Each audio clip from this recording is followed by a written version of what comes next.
Vie divine de la très sainte Vierge Marie. Seconde partie, chapitre 3. La visitation de Marie. Dans une des visions intellectuelles qui suivirent l'incarnation, Dieu ordonna à la très sainte Vierge d'aller visiter Élisabeth pour sanctifier son fils qui devait être le précurseur du Verbe incarné. « Vous savez bien, mon adorable maître, répondit-elle, que mon cœur est prêt à exécuter tout ce que vous commanderez à votre très humble servante. Permettez-moi cependant de demander à mon époux son acquiescement à ce voyage. Recevez aussi, avec mon désir de souffrir pour vous, le sacrifice que je vous fais de quitter ma chère solitude. » Elle appela ensuite ses 1000 anges qui lui apparurent en forme corporelle et les pria humblement de l'assister en ce voyage. Elle avait, du reste, l'habitude de les consulter, bien qu'elle leur fût si supérieure en lumière et en sainteté. Elle demanda aussi l'agrément de son époux. Dieu, lui dit-elle, m'a appris que ma cousine Élisabeth a obtenu le fils qu'elle désirait. Il est convenable que j'aille la féliciter de cette grâce, si néanmoins vous le permettez. Saint Joseph lui répondit, « J'ai toute confiance en votre vertu, et je crois que vous n'entreprendrez rien que pour la gloire du Très-Haut. Comme le sera ce voyage? Je vous y accompagnerai pour avoir soin de vous. Déterminez vous-même le jour du départ. » Ce jour fut le 4e après l'incarnation. Les saints époux firent quelques provisions de voyage et un voisin leur prêta un âne. Dès qu'ils furent sortis de la maison, la souveraine maîtresse de l'humanité se mit à genoux devant Joseph, lui demanda sa bénédiction. Et comme il s'y refusait par humilité lui aussi, car il en avait beaucoup, elle le vainquit par ses pressantes insistances. Dès les premiers pas, elle éleva les yeux au ciel et le cœur à Dieu, pour tout consacrer à l'accomplissement du bon plaisir divin. Par obéissance à saint Joseph, elle se servait de la petite monture et en descendait quelquefois, afin qu'à sa prière, son vénérable époux en profitât à son tour. Mais il ne voulut jamais accepter son offre. Il consentit seulement à ce que, de temps en temps, elle marchât à pied avec lui. Le plus souvent, il gardait le silence. Les anges gardiens de Marie les assistaient en toutes choses, et bien qu'ils fussent sous une forme corporelle, elle était seule à les voir. Elle parlait quelquefois avec eux, et ils chantaient alternativement les merveilles de la divinité, de la création et de l'incarnation, de sorte que le cœur de notre princesse s'embrasait davantage de l'amour de Dieu. Saint Joseph interrompait quelquefois sa fervente oraison pour demander à son épouse vénérée si elle n'était point fatiguée, s'il pouvait lui donner quelque soulagement, car le chemin était mauvais. Pendant qu'il s'entretenait avec elle de choses célestes, il ressentait un tel accroissement de lumière intérieure et d'amour divin qu'il en était surpris. Il aurait bien voulu lui en demander le motif, mais il se taisait par discrétion. Marie pénétrait ses pensées, mais elle se crut obligée de laisser à Dieu le soin de découvrir ce mystère, puisqu'il ne lui avait pas dit de le manifester elle-même. Elle voyait bien les fâcheuses perplexités que devait occasionner son secret. Elle s'en remit à la Providence. Nos saints voyageurs n'exerçaient pas seulement les vertus qui ont Dieu pour objet, mais aussi la charité envers le prochain. Ils ne trouvaient pas chez tous le même accueil. Les uns les repoussaient avec grossièreté et les autres les recevaient avec plaisir. Mais la Mère de Miséricorde se montrait bonne à tous. Lorsque l'occasion s'en présentait, elle secourait les pauvres, consolait les affligés et guérissait les malades, parmi lesquels une jeune fille dont elle rendit aussi l'âme meilleure et qui lui garda une perpétuelle reconnaissance. Marie et Joseph arrivèrent le 4e jour à Juda, petite ville située à 27 lieues de Nazareth et 2 lieues environ de Jérusalem, dans cette partie de montagne d'où jaillit le torrent de Sorek. Petit 1 renvoie de bas de page.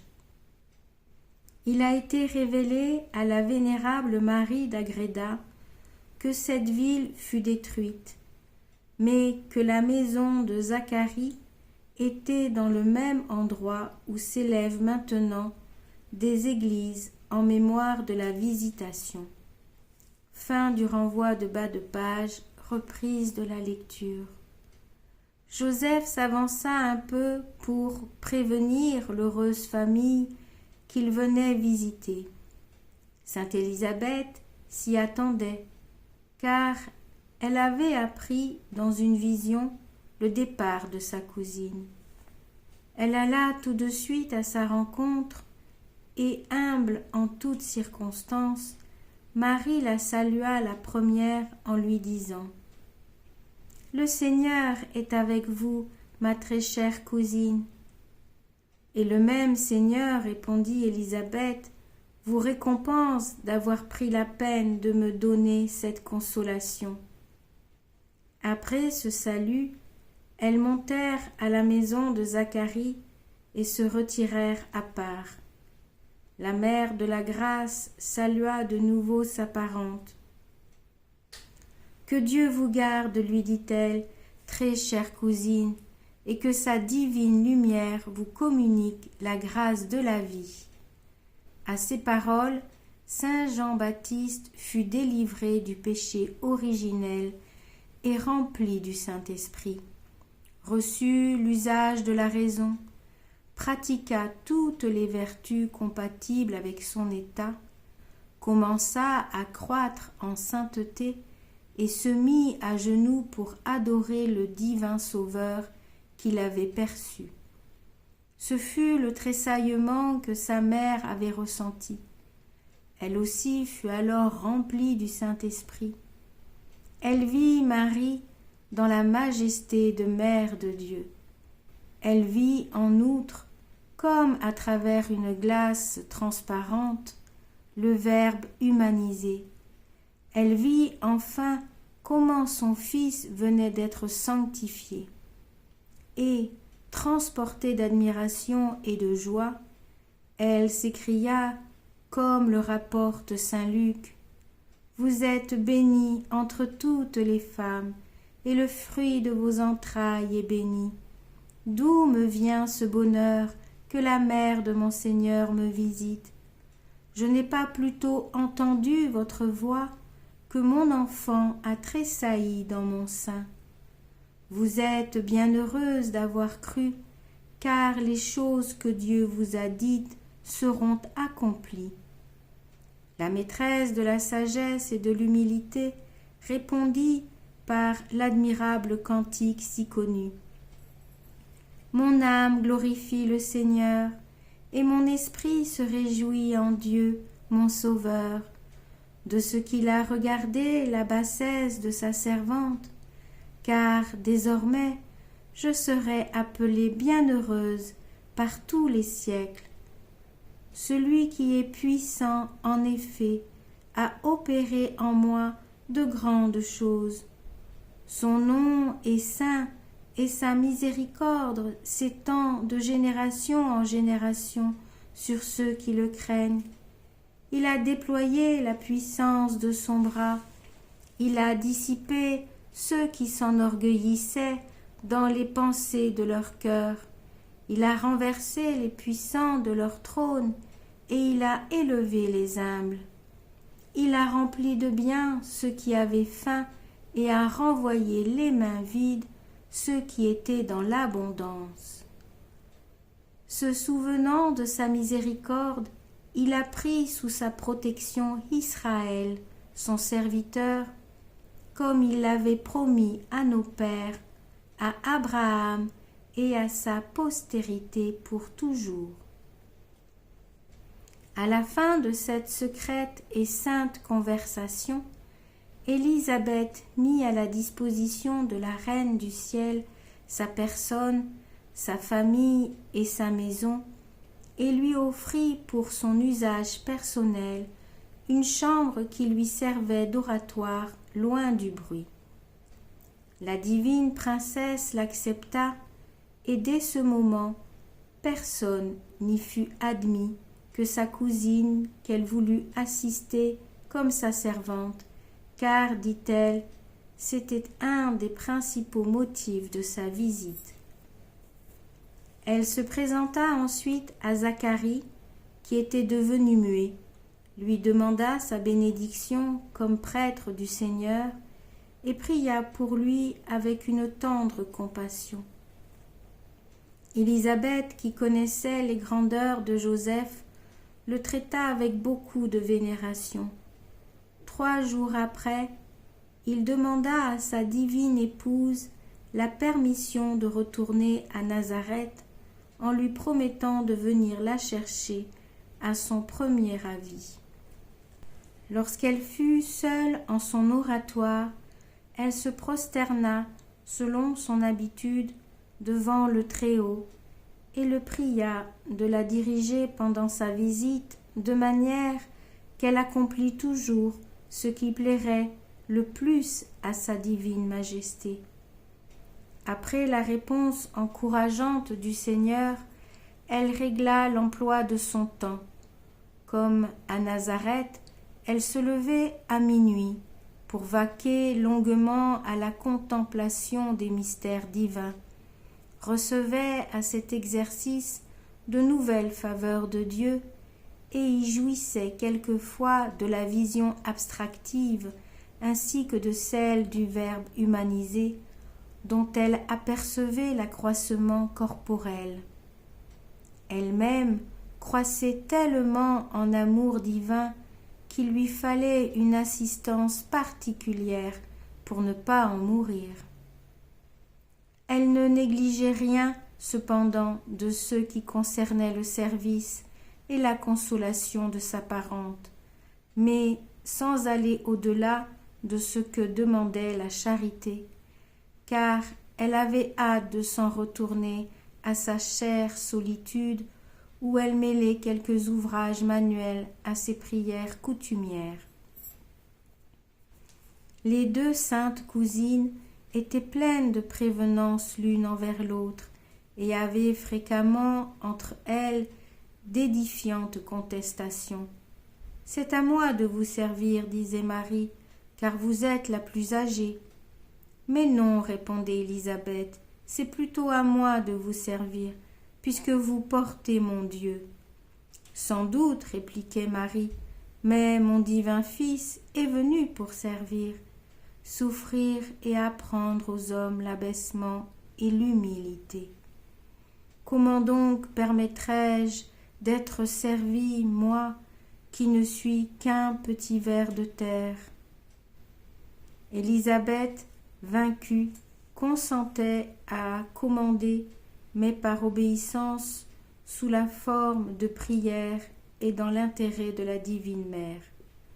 Comme elle profitait des grâces de sa compagnie, elle mérita la faveur de la voir quelquefois en extase, élevée de terre, le visage resplendissant d'une telle beauté qu'elle n'en pouvait soutenir l'éclat. Elle se prosternait alors à ses pieds et adorait le Verbe incarné. La très sainte Vierge s'entretenait aussi avec ses anges. Elle leur parlait des mystères de l'incarnation et de la rédemption avec tant de science, d'humilité et d'amour qu'ils en étaient ravis. Ambassadeurs du Très-Haut, rayon de sa divinité, leur disait-elle, aidez ce pauvre vermisseau que je suis à louer Dieu pour tant de bonté. Mais pourquoi faut-il que mon fils soit condamné à mort, comme l'annoncent les Écritures? Que ne puis-je la subir à sa place? Comment pourrais-je obliger le Père éternel à tourner contre moi la rigueur de sa justice pour l'épargner à l'innocent? Ces entretiens avivaient en son cœur les flammes toujours croissantes de la charité. Sainte Élisabeth l'entretenait souvent aussi de son bonheur. « Que vous êtes heureuse, lui disait-elle, de porter un tel trésor, que les nations vous en félicitent comme moi. Quand vous tiendrez en vos bras le soleil de justice, souvenez-vous de votre servante. » La divine princesse l'édifiait, non seulement par ses discours, mais encore par sa soumission et son humilité. Elle ne se contentait pas de la servir, elle servait aussi ses servantes, lavait la vaisselle et balayait la maison avec elle. La grandeur de ses sentiments ennoblissait la petitesse de ses actions. Ne fallait-il pas, d'ailleurs, que cette humilité confondît notre fierté? Mais surtout, la très sainte Vierge ne laissait passer aucune occasion d'exercer son zèle insatiable de glorifier Dieu par la sanctification des âmes. En voici quelques exemples. Il y avait dans la maison de Zacharie une servante qui fatiguait ses maîtres par son caractère, sa colère et ses injures.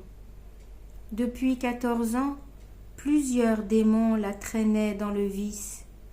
Ils ne la laissaient tranquille que lorsqu'elle était en présence de la Mère de Dieu. Elle le remarqua, et dès lors elle rechercha sa compagnie. La miséricordieuse Marie, qui avait pénétré l'état de sa conscience, pria pour elle, commanda aux esprits qui la tyrannisaient de l'abandonner, l'instruisit et la convertit si bien qu'elle persévéra jusqu'à la mort. Il y avait aussi dans le voisinage une femme qui n'était pas moins mauvaise. Ayant entendu parler d'une jeune étrangère dont la sainteté était admirable, elle tâcha de la voir. Dès qu'elle fut en sa présence, elle se trouva toute changée. Son cœur fut percé d'une vive douleur de ses péchés. Elle versa des ruisseaux de larmes et se sentit délivrée de son esclavage sensuel. Elle se retira toute renouvelée et, comme elle désirait revoir celle dont l'intime influence l'avait changée, la reine de la bonté l'accueillit avec une maternelle affection et lui donna des avis qui la fixèrent dans la vertu. Elle fit, en secret, plusieurs conversions semblables, car lorsqu'elle voyait quelqu'un dans le péché, elle priait pour sa justification et d'ordinaire elle l'obtenait. Si une âme, au contraire, s'obstinait dans le mal, elle pleurait avec beaucoup de douleur sur la perte de cette image de Dieu. Mais quelle joie ne lui causait pas la vue des âmes justes, et avec quelle ferveur ne demandait-elle pas à Dieu leur persévérance? Ce fut surtout la maison de Zacharie qui profita de son zèle. Elle fut sanctifiée tout entière. Ceux qui étaient déjà saints se perfectionnèrent, et ceux qui ne l'étaient pas le devinrent. Tous étaient pleins de vénération et d'amour pour elle. Ils la reconnaissaient pour leur mère, leur asile et leur consolatrice. Sa seule vue produisait des effets bienfaisants, car, comme elle connaissait les secrets des cœurs, elle leur appliquait le remède dont ils avaient besoin, mais sans dire beaucoup de paroles. Sainte Élisabeth lui était particulièrement attachée. 2 mois s'étaient écoulés depuis sa venue, et la pensée de son départ la faisait fondre en larmes. « Vous êtes, lui dit-elle un jour, le temple vivant du Très-Haut. Je bénis le Seigneur de vous avoir envoyé ici, et je vous supplie d'y demeurer malgré ma bassesse et mes péchés. Appelez votre saint époux, et vous serez tous les deux les maîtres de ma maison. » « Je vous remercie de votre désir, lui répondit la douce Marie, mais, plus que personne, je suis obligée de me conformer au bon plaisir de Dieu. Moi, qui l'a tiré de la poussière avec une bonté infinie. Il faut donc que je le consulte. Je ne puis, en outre, prendre une semblable détermination sans l'agrément de mon époux, auquel je dois aussi obéir. Je me rends à ces raisons, reprit sainte Élisabeth, mais du moins ne me quittez pas avant la naissance de mon enfant, pour qu'il reçoive votre bénédiction et repose dans vos bras. Demandons ensemble au Seigneur, répliqua Marie, quelle est sa volonté. Et les 2 mères se retirèrent dans l'oratoire pour y prier. Notre céleste reine eut une extase où Dieu lui dit de rester jusqu'après la circoncision de l'enfant dont il lui découvrit la mission et la naissance dans 8 jours. Sainte Élisabeth reçut cette communication avec autant de reconnaissance que de joie. Saint Jean-Baptiste fut aussi averti de sa prochaine venue en ce monde. Comme il avait le parfait usage de sa raison et qu'il était doué d'une science infuse, il connaissait les écueils de la vie où tant d'âmes se perdent et craignait d'en courir les dangers. Mais, dit-il, puisque vous le voulez, mon Dieu, que votre volonté s'accomplisse, car son exécution est ce qu'il y a de meilleur. Dès qu'il fut né, Élisabeth en fit informer la très sainte Vierge, qui envoya les langes qu'elle avait préparés pour le précurseur de son fils. Peu après, sur l'ordre du Seigneur, elle vint elle-même féliciter l'heureuse mère et prendre dans ses bras le saint enfant. À la prière d'Élisabeth, elle le présenta au Père éternel, et sa divine majesté le reçut avec complaisance, comme les prémices de son Verbe incarné. L'enfant privilégié, éclairé par le Saint-Esprit, reconnut sa divine reine, lui témoigna extérieurement son respect par une petite inclination de tête, et adora en son sein virginal le Sauveur qu'il devait annoncer. Il manifestait aussi sa joyeuse reconnaissance envers elle par les mouvements de ses mains et montrait qu'il ne voulait pas se séparer d'elle. Pour le contenter, elle le caressait, mais avec tant de majesté et de retenue qu'elle ne le baisa jamais. Elle n'arrêta même pas ses yeux sur son visage, si grande était sa prudence et sa modestie. Elle ne regarda que la sainteté de son âme. Sa circoncision eut lieu comme le rapporte l'évangile de saint Luc. Sur les instances d'Élisabeth, la plus pure des vierges y assista. Après avoir prié Dieu de ne lui faire aucune faveur qui pût attirer l'attention. On ne remarqua en effet que sa sainte cousine, dont le visage radieux portait un reflet de la divinité qui lui était si proche. Ce fut Marie, néanmoins, dont la prière rendit la parole à Zacharie, après qu'il eut écrit le nom qu'il fallait donner à son fils. Le premier usage qu'il en fit fut de célébrer en prophète les mystères de la rédemption.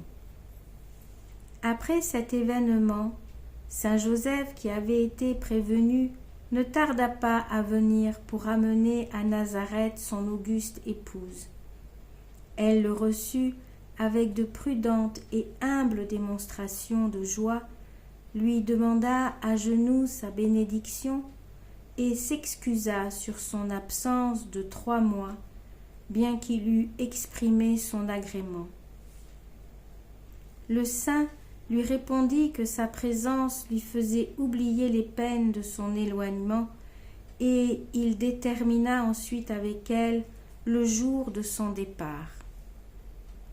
Avant qu'il arrivât, sainte Élisabeth dit à la très sainte Vierge: « Mère de mon Créateur, puisque je vais être privée de votre compagnie, je vous supplie de me laisser une instruction qui, en votre absence, conduise toutes mes actions dans le bon plaisir du Très-Haut. Daignez communiquer à votre servante quelques rayons de la lumière qui resplendit en vous.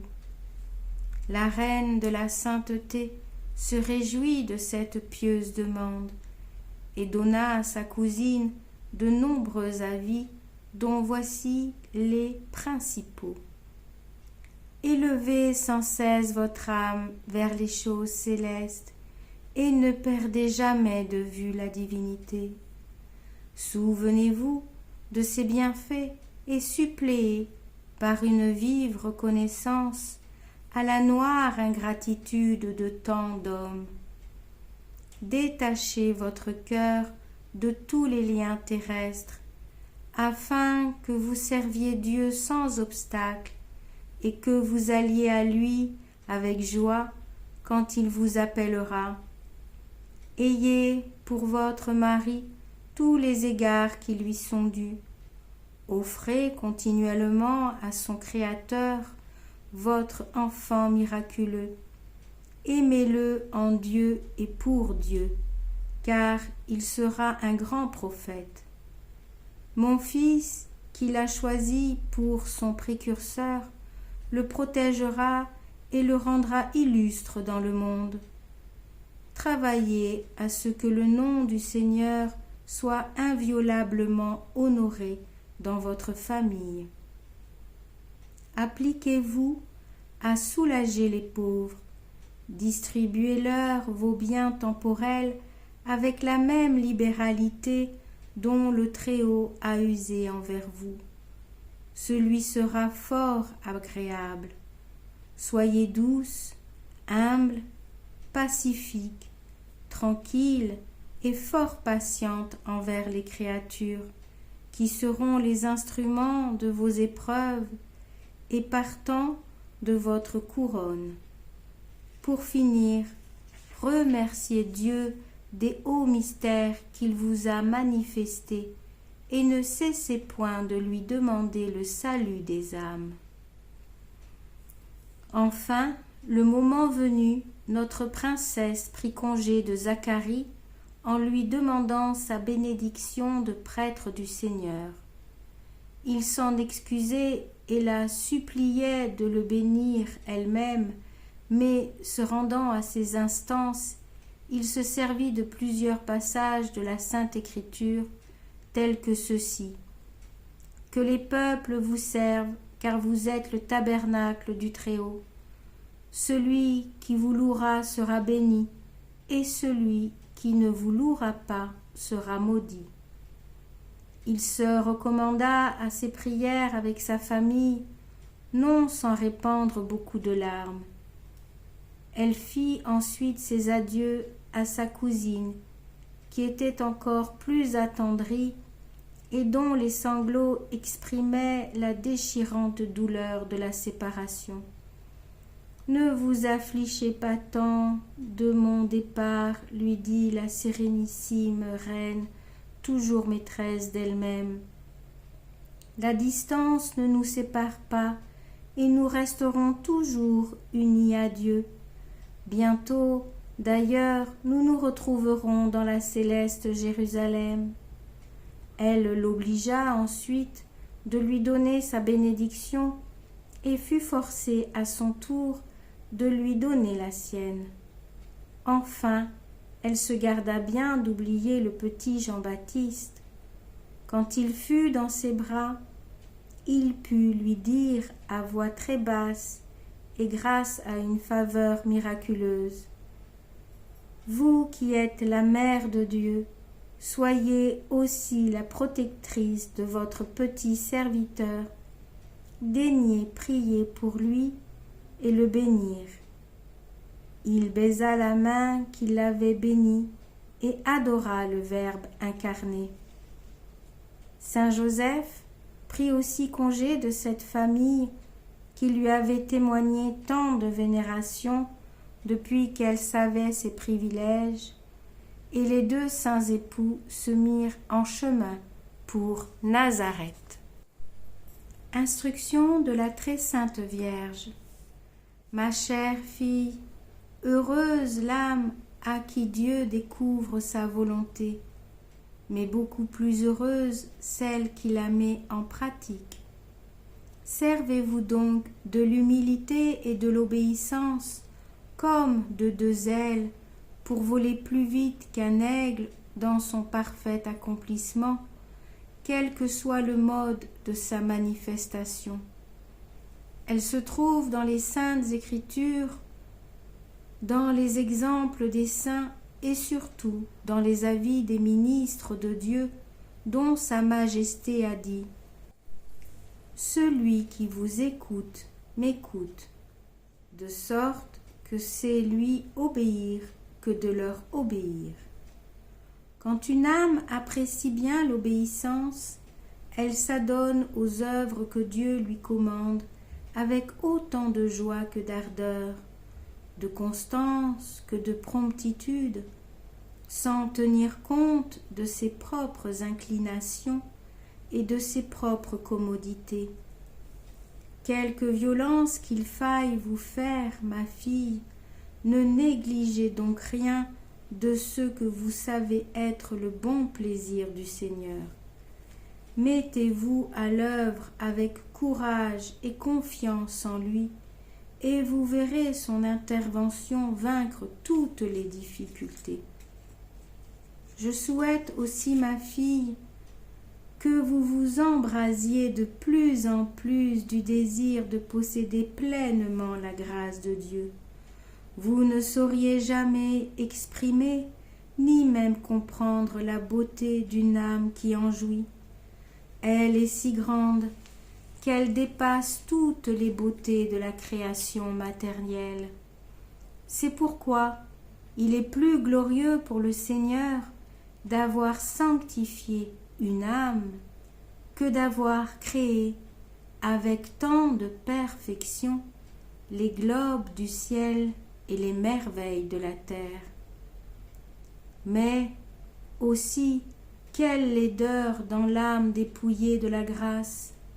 Les ténèbres, les pourritures, les puanteurs, les monstruosités les plus horribles n'en sont qu'une faible image. Que ne devez-vous donc pas souffrir, ma fille, pour conserver le bonheur de la grâce et n'en point ternir la beauté, non seulement par le moindre péché, mais encore par la plus légère imperfection. C'est ainsi que vous imiterez les dispositions que j'apportais dans ma visite à Élisabeth. À mon exemple, ne fréquentez que des personnes avec lesquelles vous puissiez vous entretenir du Très-Haut ou apprendre d'elles le vrai chemin de son bon plaisir. Quelque progrès que vous fassiez, estimez-vous moins que la poussière devant Dieu et devant les hommes. Prenez la dernière place et arrangez-vous de manière que l'on vous juge la plus inutile créature du monde. Si vous recevez quelques injures personnelles, ayez-en une grande estime et n'ouvrez pas la bouche pour vous défendre ou vous plaindre. Cependant, reprenez les fautes dont Dieu est l'objet, mais sans mêler vos intérêts à ceux de Sa Majesté et sans tomber dans la colère. Pleurez et priez pour obtenir la conversion de l'âme coupable. Si vous ne réussissez pas, vous aurez toujours le mérite d'avoir plu au Seigneur. Pour jouir de ses faveurs, il faut s'affranchir des inclinations naturelles et des attachements terrestres qui sont un redoutable obstacle. Ce n'est pas à dire que l'on doive être insensible, car ce n'est pas possible, mais malgré les impressions inévitables de la nature, il faut s'abandonner entièrement entre les mains de Dieu, avec une sainte et joyeuse indifférence. Il importe aussi de rejeter bien loin et de fuir les flatteries des créatures, parce que leur enchantement pervertit le sens de l'esprit crédule. Le Seigneur, du reste, est si jaloux des âmes qu'il aime tendrement, qu'il se retire d'elles lorsqu'elles se complaisent dans les trompeuses louanges des hommes. Elles ne sauraient jouir tout à la fois des adulations du monde et des caresses du Très-Haut, qui produisent toujours la pureté, l'humilité et la tranquillité. Enfin, je vous recommande, ma fille, d'imiter le respect que je témoignais non seulement à Zacharie, mais encore à tous les autres prêtres, car leur excellence et leur dignité sont bien plus grandes maintenant qu'ils représentent le Verbe incarné, le souverain prêtre. Considérez quel pouvoir et quelle autorité Sa Majesté leur donne en disant « Celui qui vous écoute m'écoute, celui qui vous méprise me méprise. » Demandez-leur bénédiction au commencement et à la fin de votre entretien avec eux, et surtout, priez le Très-Haut de vous bénir avant de commencer le moindre travail. Fin du chapitre 3 de la seconde partie.